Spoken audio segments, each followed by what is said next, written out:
नमस्कार दोस्तों, स्वागत है आज के क्लास 4 और चैप्टर सेकंड। इससे पहले हम एक चैप्टर 3 क्लास में पूरा कर चुके हैं।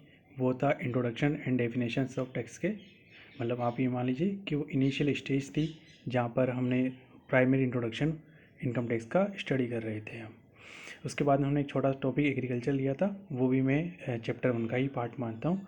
आज हम स्टार्ट कर रहे हैं chapter 2, residential status and incidence of tax, कि आपकी निवास स्थिति क्या है और उसके कारण आपका टैक्स का क्या इम्पेक्ट आने वाला है। इस चीज़ की स्टडी हम आज करेंगे।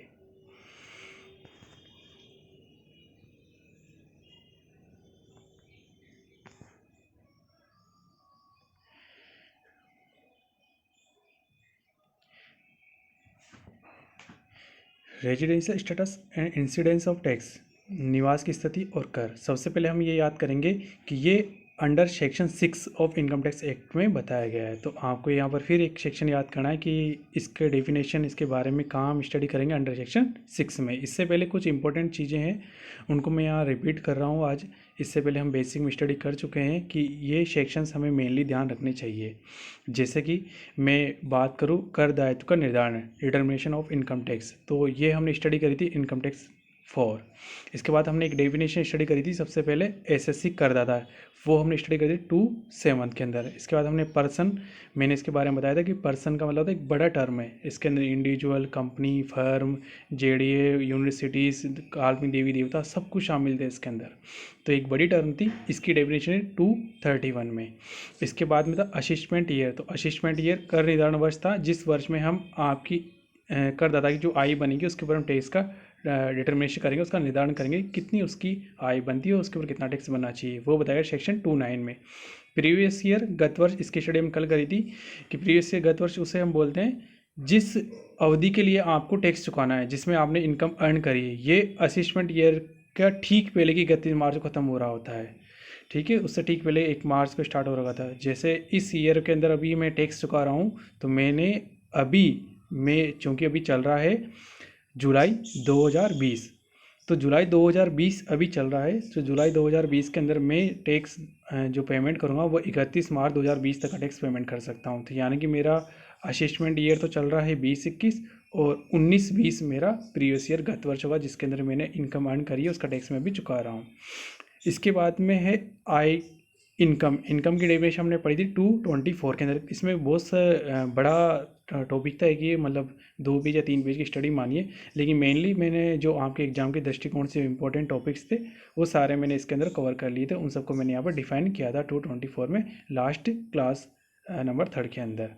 अब देखिए भारत में निवास की स्थिति, सबसे पहले हम स्टडी करेंगे आज भारत में निवास की स्थिति के लिए फॉर एक इंडिविजुअल से मतलब ये था एक प्राकृतिक व्यक्ति। ठीक है, एक कैसा व्यक्ति, प्राकृतिक प्राणी जो सजीव है, राम, श्याम, मोहन है, आप, मैं हूँ, चाहे वो पागल हो सकता है, चाहे वो दिवाली हो सकता है, चाहे वो बच्चा हो सकता है।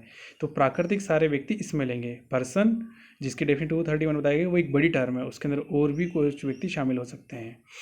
देखिए अंडर सेक्शन 6(1) में, तो सबसे पहले हम इसके बाद में हमने ये पहले स्टडी कर ही चुके हैं कि अंडर सेक्शन 6 के अंदर बताया गया रेजिडेंशियल स्टेटस के बारे में। अब यहाँ पर जो बात बताई जा रही है वो एक इंडिविजुअल के प्रति बताई जा रही है कि एक इंडिविजुअल, एक प्राकृतिक प्राणी कहाँ पर अपना टैक्स पेमेंट करता है। देखिए सबसे पहले यहाँ पर कुछ चीज़ें, कुछ निशान मैंने बना रखे हैं। आप, मैं जहाँ जहाँ पर जिस शब्द के ऊपर गौर करूँ आप उस पर ध्यान कीजिएगा।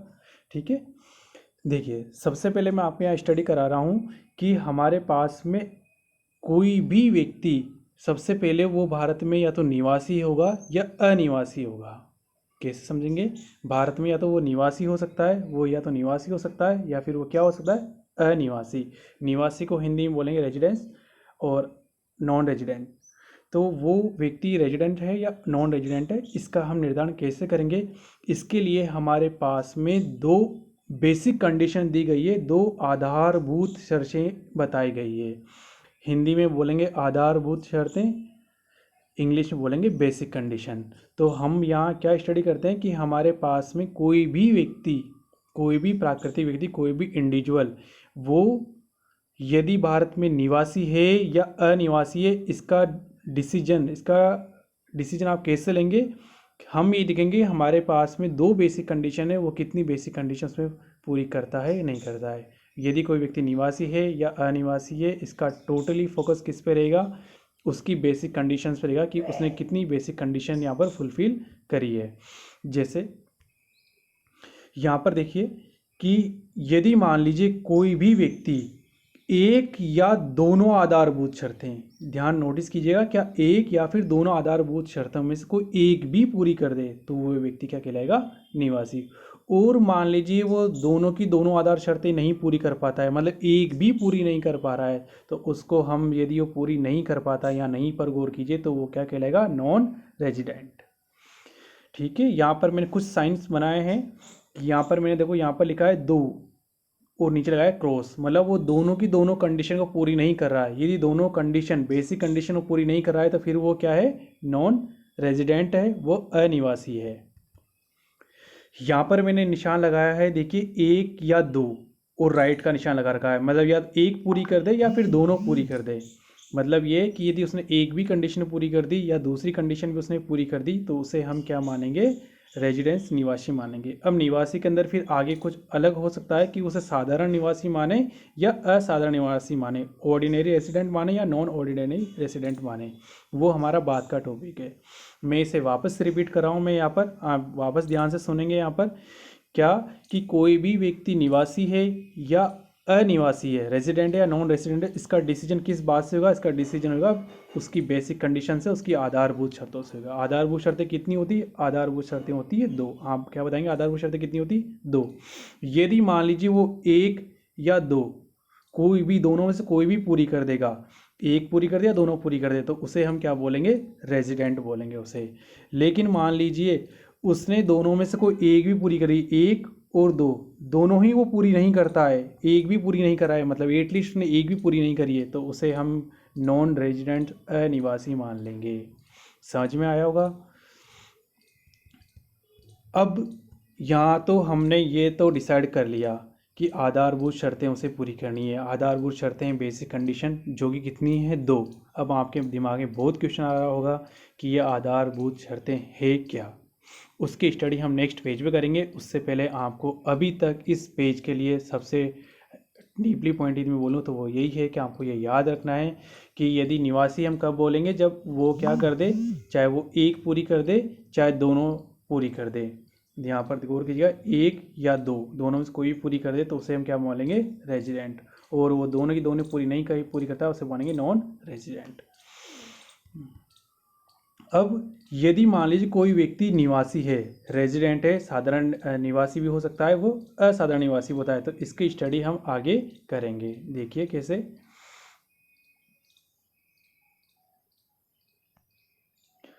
देखिए, यदि मान लीजिए उसने कोई भी बेसिक कंडीशन, दो बेसिक कंडीशन से दोनों में से कोई एक भी उसने पूरी कर दी, उसने क्या पूरी कर दी, या तो एक पूरी कर दी या फिर दोनों पूरी कर दी, तो ही वो यहाँ पर आएगा, तो ही वो हमारे पास में काउंट होगा। कि उसके बाद हम आगे स्टडी करेंगे उसके ऊपर कि वो साधारण निवासी या फिर असाधारण निवासी है। अब इसका डिसीजन लेने के लिए कि वो साधारण निवासी है या असाधारण निवासी, निवासी तो है वो, रेजिडेंट तो है वो, लेकिन ऑर्डिनरी है या नॉन ऑर्डिनरी है, इसका डिसीजन लेने के लिए हम यहाँ पर दो एडिशनल कंडीशन से, दो अतिरिक्त शर्तें हैं, उनका हम वापस चेक करेंगे। पहले हमने क्या स्टडी करी, दो बेसिक कंडीशन, और अब हम क्या स्टडी कर रहे हैं, दो एडिशनल कंडीशंस। तो आपको नाम याद रखना है। बेसिक कंडीशन से क्या डिसाइड होगा कि कोई व्यक्ति निवासी है या फिर अनिवासी, रेसिडेंट या नॉन रेसिडेंट है।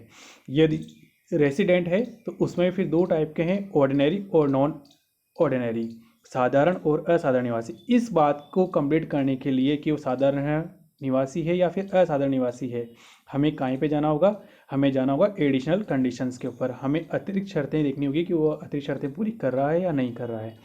अब देखिए, अतिरिक्त शर्तों में उल्टा नियम है। अतिरिक्त शर्तें वापस होने में दो ही है, लेकिन किसी व्यक्ति को साधारण निवासी बनने के लिए दोनों की दोनों पूरी करनी पड़ेगी। क्या पूरी करनी पड़ेगी, दोनों की दोनों पूरी करनी पड़ेगी, तब तो हम उसे क्या मानेंगे, साधारण निवासी, ऑर्डिनरी रेसिडेंट। लेकिन यदि गलती से वो एक भी शर्त पूरी नहीं कर पाए, मतलब या तो उसने एक पूरी नहीं करी या फिर दूसरी पूरी नहीं करी है, दोनों पूरी नहीं करी है, यहाँ पर और कीजिए छोटे से साइंस के ऊपर, एक या दो, मतलब से दोनों की दोनों से पूरी नहीं करी है, तो उसे हम बोलेंगे असाधारण निवासी। मतलब क्या कि बेसिक कंडीशन तो आपको एक दोनों में से चाहे एक पूरी कर दो चाहे दोनों पूरी कर दो, यदि एक भी हाँ हो गई तो वो व्यक्ति क्या कहलाएगा, निवासी, रेसिडेंट। लेकिन उसे ऑर्डिनरी साधारण निवासी बनने के लिए दोनों की दोनों एडिशनल कंडीशंस पूरी करनी पड़ेगी। यदि वो किसी कारण से एक भी कंडीशन पूरी नहीं कर पाता है तो वो क्या कहलाएगा, असाधारण निवासी। वापस देख लीजिए, हमने स्टडी करी यहाँ पर कि फॉर इंडिविजुअल, एक प्राकृतिक प्राणी के लिए क्या स्थिति हो सकती है उसकी ओपनिंग के अंदर, रेसिडेंट और नॉन रेसिडेंट। यदि मान लीजिए वो एक या दोनों बेसिक कंडीशंस पूरी करता है तो हम उसे क्या बोलेंगे, साधारण निवासी। और यदि मान लीजिए वो पूरी नहीं कर पाता है, एक भी कंडीशन या दोनों कंडीशन नहीं पूरी करता है, सॉरी दोनों कंडीशन पूरी नहीं कर सकता है, तो उसे हम बोलेंगे अनिवासी, असाधारण निवासी। अब इसके बाद में यदि कोई व्यक्ति निवासी है तो उसकी वापस दो कंडीशन हो सकती है कि वो साधारण निवासी भी हो सकता है और असाधारण निवासी भी हो सकता है। यदि वो दोनों अतिरिक्त शर्तें हैं, अब यहाँ एक नहीं, उसे कितनी पूरी करनी पड़ेगी, दोनों की दोनों पूरी करनी पड़ेगी, दोनों की दोनों पूरी करनी। यदि वो दोनों पूरी करता है तो हम वो क्या कहलाएगा, साधारण निवासी। लेकिन यदि उसने केवल एक ही पूरी करी है और दूसरी पूरी नहीं कर रहा है तो उसे हम बोल देंगे असाधारण निवासी, कि हमें चाहिए तो फिर दोनों की दोनों ही चाहिए। इसके बाद में अब हमने काफ़ी देर से स्टडी कर ली कि बेसिक कंडीशन, बेसिक कंडीशंस, और फिर मैंने एक नए टर्म यूज कर ली, एडिशनल कंडीशंस। तो हम इन बेसिक कंडीशंस और एडिशनल कंडीशंस को अब आगे समझेंगे कि आधारभूत शर्त हमारी होती क्या है। पहले वापस एक बार मन में आराम से सोच लीजिए कि पहले तो हमें निवास की जो स्थिति है उसके बारे में हम जानें कि कोई व्यक्ति रेसिडेंट है या नॉन रेसिडेंट है, निवासी है या अनिवासी। तो निवासी अनिवासी जाने के लिए क्या हम क्या टेस्ट करेंगे, बेसिक कंडीशन का टेस्ट करेंगे। हम जो टेस्ट करेंगे उसका नाम है बेसिक कंडीशंस, आधारभूत शर्तें। दो है, दो में से एक भी यदि पूरी कर देता है तो हम उसे क्या बोलेंगे, निवासी। नहीं तो फिर उसे हम बोलेंगे अनिवासी, भैया आप अनिवासी हो, भारत के अंदर निवासी नहीं पाए जाते हो। अब निवासी होने पर फिर उसे आगे और टेस्ट करना होगा। आगे जो टेस्ट है उसे हम बोलेंगे, एक तरह से मान लीजिए ये तो था प्राइमरी टेस्ट आपका, ये तो था आपका प्राइमरी टेस्ट, या नहीं हो पा रहा है लिखना संभव। तो ये तो था आपका प्राइमरी टेस्ट, और ये क्या होगा फिर एडिशनल, मतलब जो उसे हम बोलेंगे अतिरिक्त शर्तें, वो दूसरा टेस्ट है। तो हम पहले हम साधारण यदि कोई निवासी है तो उसके हम बेसिक कंडीशंस, हमने जो बार बार टर्म यूज़ करते हैं बेसिक कंडीशंस, वो बेसिक कंडीशंस क्या है, दो बेसिक कंडीशंस हैं। अब उसको स्टडी करना हम समझेंगे। यदि मान लीजिए आपका एसएससी मतलब करदाता, जिससे कि टैक्स पे है, टैक्स चुकाना है। जैसे कि यदि कोई मजदूर है तो वो एसएससी नहीं है क्योंकि उसकी इतनी इनकम ही नहीं है कि वो कर पेमेंट, टैक्स का पेमेंट करे, ठीक है। लेकिन यदि मैं टीचर हूँ, यदि आपका बिजनेस चलता है, यदि आप कहीं जॉब करते हो, आपको अच्छा खासा पैकेज मिलता है, तो हम एसएससी है, हम करदाता हैं। ये डिफरेंस है कि एक नॉन एसएससी पर्सन में और हमारे में, वो भी इनकम अर्न कर रहा है लेकिन वो इनकम टैक्स में लाइबल नहीं है टैक्स चुकाने के लिए, तो उसका कोई अकाउंट नहीं है इनकम टैक्स डिपार्टमेंट के पास में, तो वो एसएससी नहीं है। लेकिन हम एसएससी हैं। देखिए, लिव इन प्रीवियस ईयर्स, गत वर्ष में जो भी हमारा गत वर्ष है, जैसे कि हम अभी बोलें तो हमारा गत वर्ष है 2019-20। तो गत वर्ष में वो रहता हो 182 या उससे अधिक दिन भारत में रहे। यहाँ पर क्या नोट करोगे आप, 182 या प्लस या बराबर, मतलब 182 या इससे अधिक, मतलब ये इक्वल मतलब बराबर रह सकता है, प्लस मतलब अधिक दिन यदि वो भारत में रहे। जरूरी नहीं है वो एक ही जगह पे रहे। भारत का मतलब वो भरतपुर में रह सकता है, जयपुर में रह सकता है, वेस्ट बंगाल में रह सकता है, कोलकाता में रह सकता है, कहीं भी रह सकता है, उसकी इच्छा। जहाँ भारत की किसी भी भूमि के ऊपर उसे 182 प्लस या 182 के कम से कम 182 दिन से रहना ही पड़ेगा। जरूर नहीं है वो लगातार रहे, हो सकता है कि वो टुकड़ों में रहता हो सकता है कि वो 3-4 बार भारत में आता हो, 3-4 बार विदेश घूमने चल जाता हो, उससे हम फ़र्क नहीं पड़ने वाला। हमें टोटल काउंटिंग करनी है, हमारी 182 टोटल काउंटिंग होनी चाहिए। जरूरी नहीं वो एक बार में ही 182 डेज़ के लिए रहे, तो एटलीस्ट 182 डेज़ के लिए वो यहाँ पर रहे।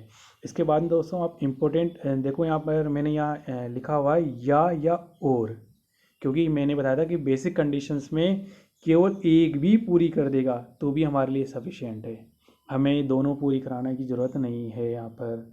तो बेसिक कंडीशन इसलिए हम यहाँ या और का साउंड क्या है कि मतलब या तो वो पहली कंडीशन पूरी कर दे। पहली कंडीशन क्या है, सिंपल सी कंडीशन है कि लास्ट जिस वर्ष के लिए हम टैक्स का पेमेंट कर रहे हैं, जिसे हम प्रीवियस ईयर्स बोलते हैं, उस ईयर के अंदर वो 182 या प्लस या उससे अधिक दिन के लिए भारत में रहा हो।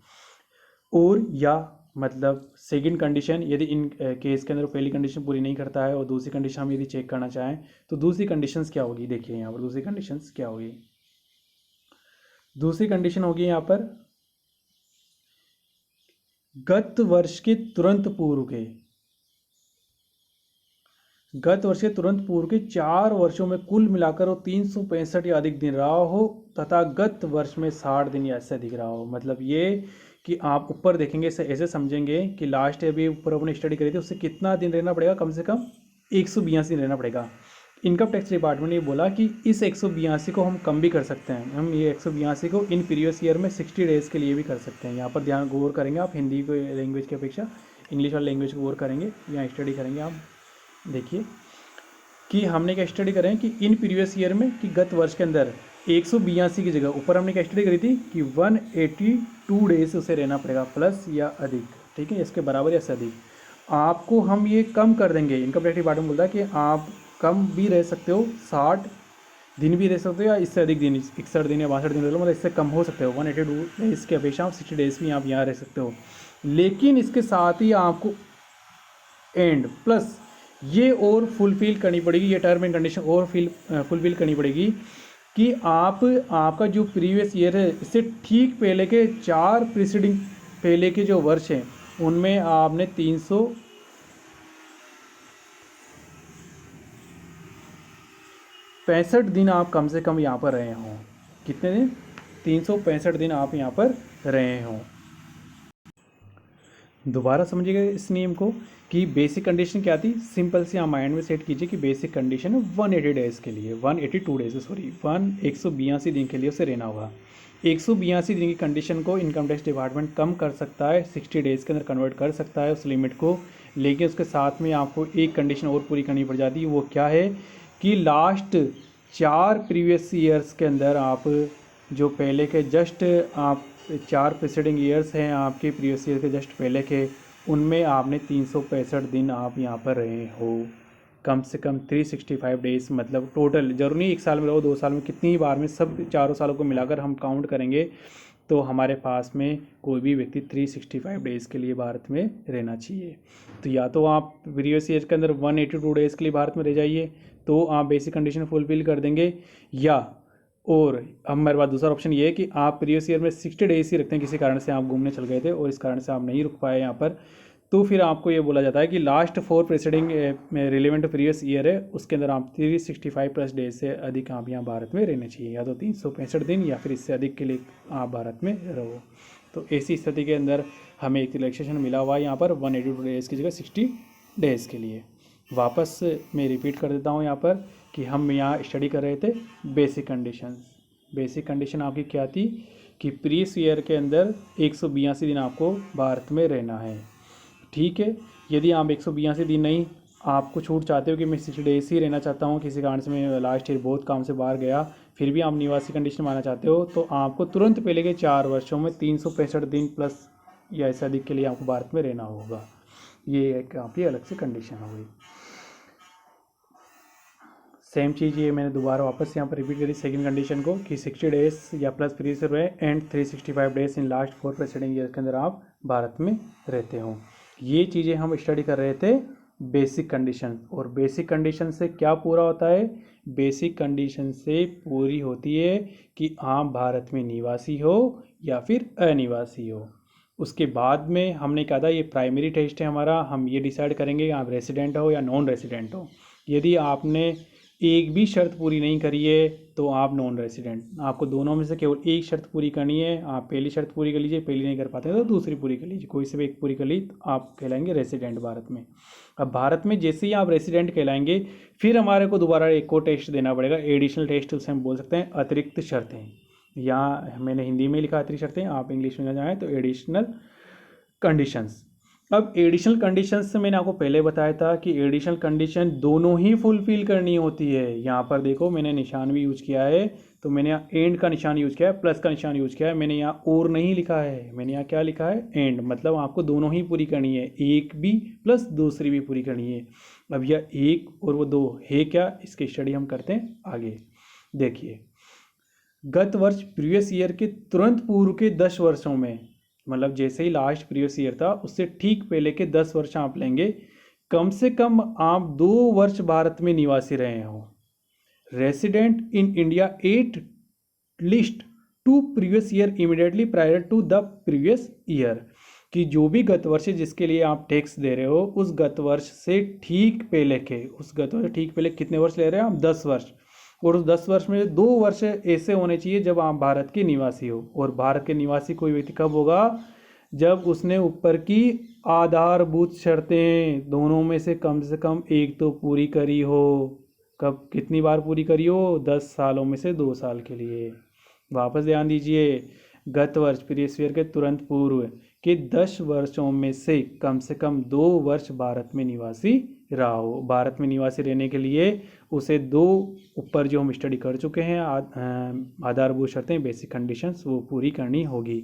इंग्लिश में हम इसे बोलना चाहें तो resident in India at least two previous year immediately prior the previous year, जो रिलेवेंट आपका प्रीवियस ईयर है से ठीक पहले के आप कम से कम 2 ईयर आपके पास में रहे हो आउट ऑफ 10 ईयर्स में। सॉरी यहाँ सेंटेंस इनकम्प्लीट हो गया, ये आउट ऑफ 10 ईयर्स में से। गत वर्ष प्रीवियस ईयर के तुरंत पूर्व के 7 वर्ष में कुल मिलाकर, दूसरी एंड, यहाँ मैं दूसरी बात कर रहा हूँ कि एंड लिखा हुआ है, मतलब एक कंडीशन तो पूरी करनी है एंड, दूसरी कंडीशन ये पूरी करनी है। गत वर्ष जो आपको प्रीवियस ईयर जिसके लिए आप पेमेंट कर रहे हो, इससे ठीक पहले के 7 वर्ष लेंगे और उसमें कुल मिलाकर आप 730 डेज या इससे अधिक भारत में रहे हो, 730 डेज के लिए, तो मतलब 730 दिन के लिए आप कम से कम भारत में रहे हो। कितने टाइम के अंदर बताया गया है यहाँ पर, आपको 7 वर्षों के लिए बताया गया है। ठीक है, वापस मैं रिपीट करता हूँ आपको। पहली बात, अतिरिक्त शर्तें काहे के लिए, अतिरिक्त शर्तें हैं चेक करने के लिए कि आप भारत में साधारण निवासी हो या फिर असाधारण, ऑर्डिनरी रेजिडेंट हो या नॉन ऑर्डिनरी रेजिडेंट हो आप।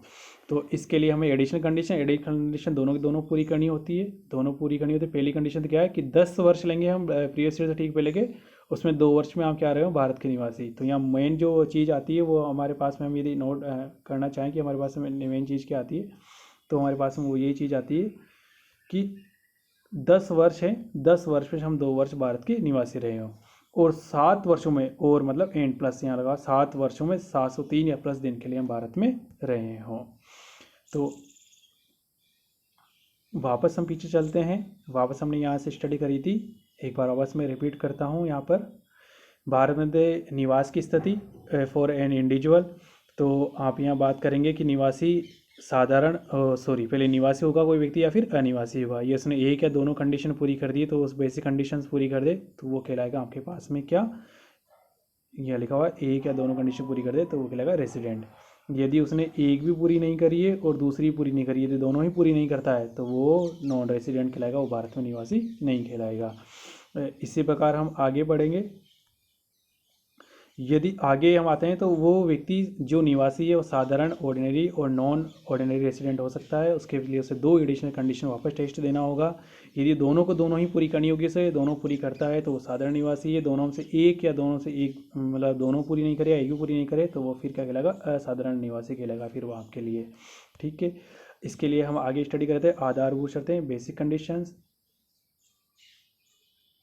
बेसिक कंडीशंस क्या थी, बेसिक कंडीशन हमारे पास में थी कि करदाता है वो कम से कम प्रीवियस ईयर में 182 दिन भारत में रहे। ये 182 दिन कटकर 60 डेज़ के लिए हो सकती थी, 182 दिन की। या दूसरी कंडीशन ये थी कि ये कंडीशन आपके लिए 60 डेज़ के लिए हो सकती है प्रीवियस ईयर के अंदर, लेकिन आपको लास्ट 4 प्रीसीडिंग ईयर्स के अंदर 365 दिन वापस भारत में रुकना पड़ेगा। यहाँ एंड लगा हुआ है, मतलब ये दोनों एक साथ ही एक सेंटेंस है कि आपकी कंडीशन 182 डेज से घटकर कितनी हो सकती है, 60 डेज़, लेकिन आपको फिर 365 दिन रुकना पड़ेगा पिछले 4 वर्षों के अंदर। इसके बाद में हम आगे स्टडी करते हैं अतिरिक्त शर्तें, एडिशनल कंडीशन जो डिसाइड करेगी कि वो ऑर्डिनरी है या नॉन ऑर्डिनरी पर्सन है।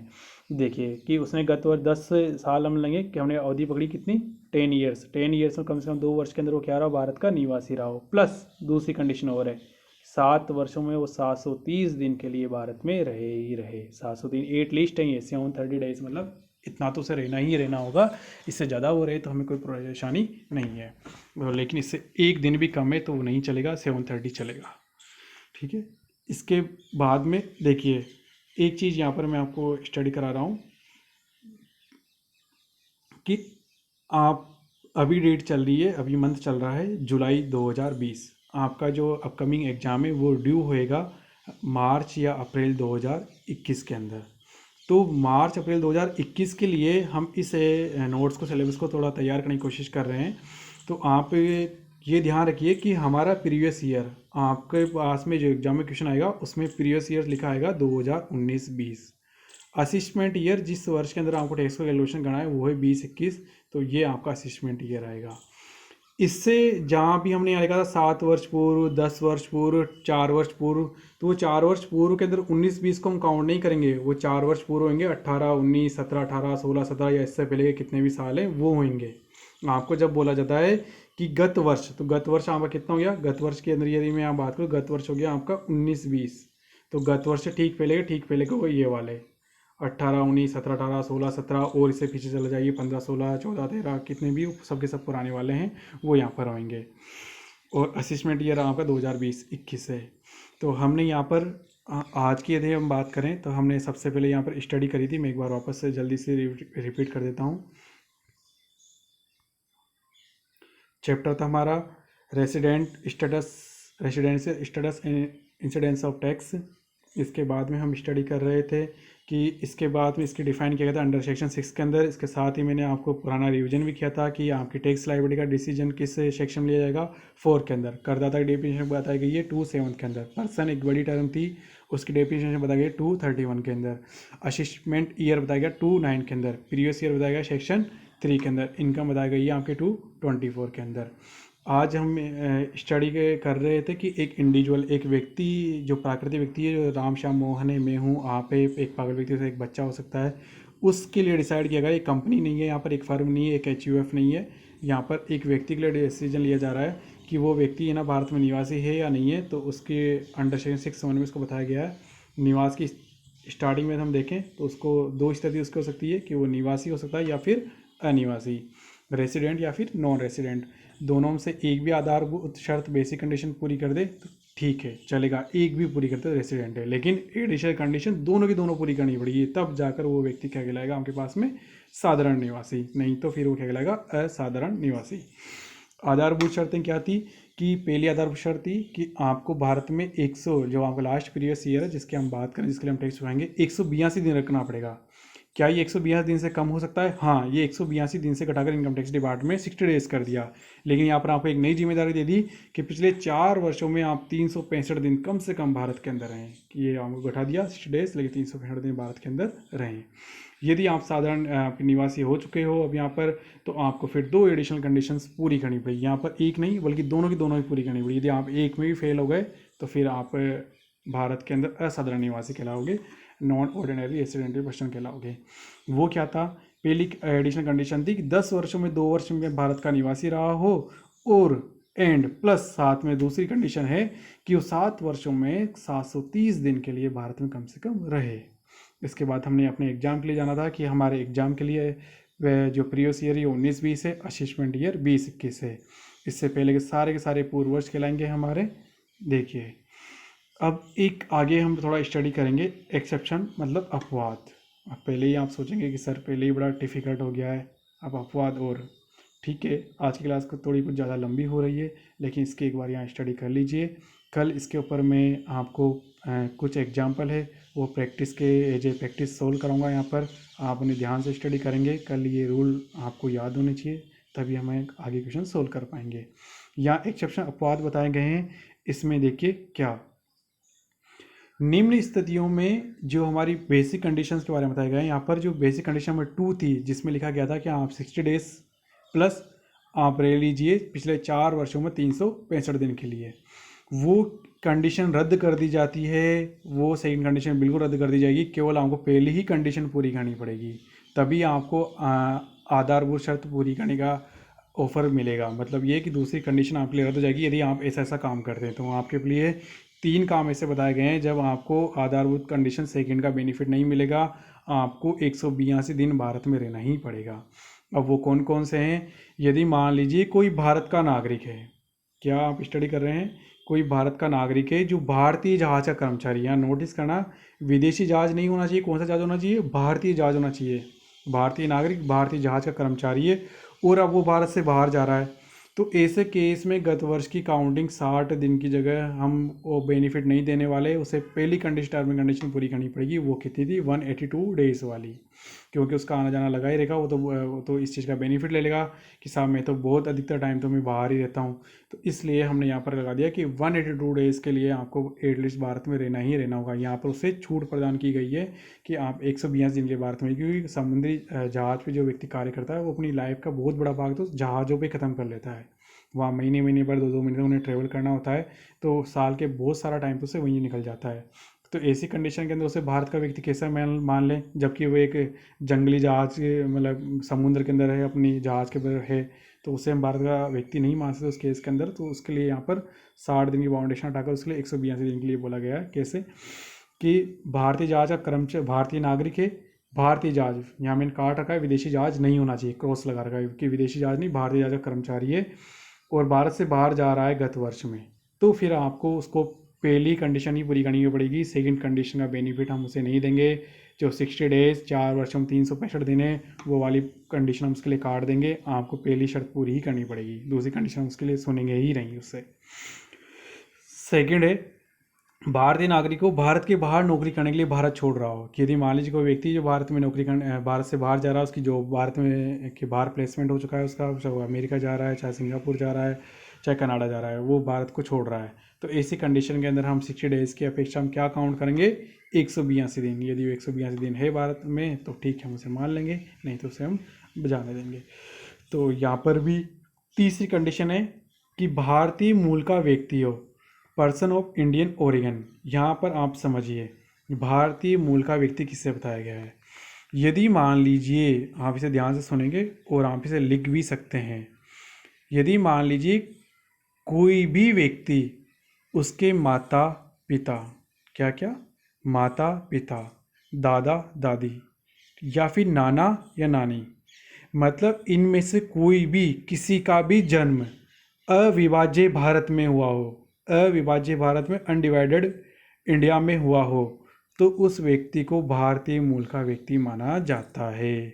इसका मतलब क्या समझे कि अविभाज्य भारत क्या होता है, पहले तो उसे समझिए। अविभाज्य भारत का मतलब है जब पाकिस्तान और बांग्लादेश हमसे अलग नहीं हुए थे तो भारत की बहुत बड़ी सीमा थी, तो उस सीमा के अंदर हम देखते हुए, उस सीमा को हम ध्यान रखते हुए देखेंगे कि जब अविभाज्य भारत, जब पाकिस्तान और हमसे बांग्लादेश अलग नहीं हुआ था तब की हम बात कर रहे हैं।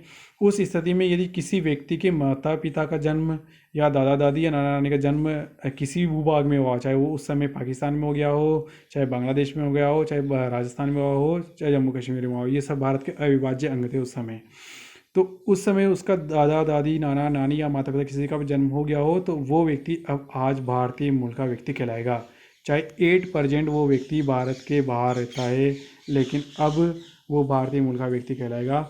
और यदि वो गत वर्ष में भारत भ्रमण के लिए आता है तो ऐसे व्यक्ति को 182 दिन भारत में रुकने पर ही उसे बेनिफिट दिया जाएगा। यदि वो 60 डेज ही रुकता है तो उसे हम भारतीय के अंदर साधारण निवासी नहीं मान सकते, उसे अनिवासी मानेंगे, उसे निवासी ही नहीं मानेंगे, उसे निवासी ही नहीं मानेंगे, उसे अनिवासी मानेंगे। तो 3 कंडीशन कौन कौन सी बताई गई, मैंने वापस रिपीट कर रहा हूँ कि भारतीय नागरिक है, भारतीय जहाज़ का कर्मचारी है और भारत के बाहर वो गत वर्ष जा रहा है, तो उसे 182 दिन रुकना पड़ेगा। 60 डेज वाली कंडीशन हट गई।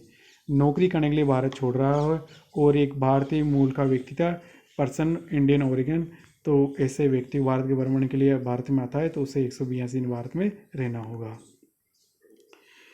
नोट, यदि नौकरी से त्यागपत्र देकर भारत आने वाले व्यक्ति पर नियम सी लागू नहीं होगा। यहाँ नियम सी लागू नहीं होगा। यदि कोई व्यक्ति है जो भारत में आने वाला व्यक्ति पर यदि रिजाइन करके अपनी सर्विस छोड़कर वो भारत में आ रहा है तो नियम सी है वो हम लागू नहीं करेंगे। इतना इम्पोर्टेंट नहीं है ये हमारे लिए। एक चीज़ जो इम्पोर्टेंट है कि हम यहाँ पर हम काउंट कर रहे हैं 182 डेज, 60 डेज या फिर 365 डेज हम काउंट कर रहे हैं, हम 730 डेज हम यहाँ काउंट कर रहे हैं। तो इन डेज़ की काउंटिंग हम कैसे करेंगे? तो डेज़ की काउंटिंग के लिए एक नियम बनाया है कि दिनों की गणना में भारत में आने व भारत छोड़ने वाला दिन दोनों को शामिल करेंगे। यदि मान लो कोई व्यक्ति भारत में आ रहा है इस दिन को और जिस दिन भारत छोड़ के जा रहा है, तो उन दोनों ही दिनों को हम उसमें काउंट करेंगे कि वो दोनों दिन उसने भारत में बिताए हैं। और एक छोटी सी बात यहाँ इंपॉर्टेंट है, ये मैं आपको बता रहा हूँ कि आपको ये पता होना चाहिए, कल हम क्वेश्चन तभी सोल्व कर पाएंगे कि कौन से मंथ में कितने दिन आते हैं।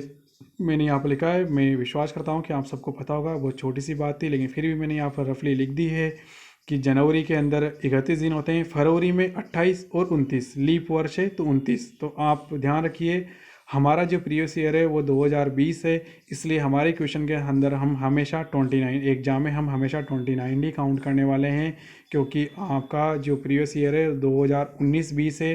तो फरवरी 2020 के अंदर जब फरवरी 2020 आया था तो वहाँ पर फरवरी 29 दिन की आई थी। ठीक है, किसी वर्ष को कैसे मानेंगे कि वो लीप वर्ष है या नहीं है, तो उसमें आप 4 का डिवाइड कर लीजिए। यदि 4 का पूरा डिवाइड जा रहा है उसके अंदर तो वो लीप वर्ष है। जैसे 2020 उसमें आप 4 का डिवाइड करेंगे 505 आता है आंसर, पूरा कंप्लीट आंसर आता है, तो वहाँ पर 29 डेज़ की फरवरी होती है।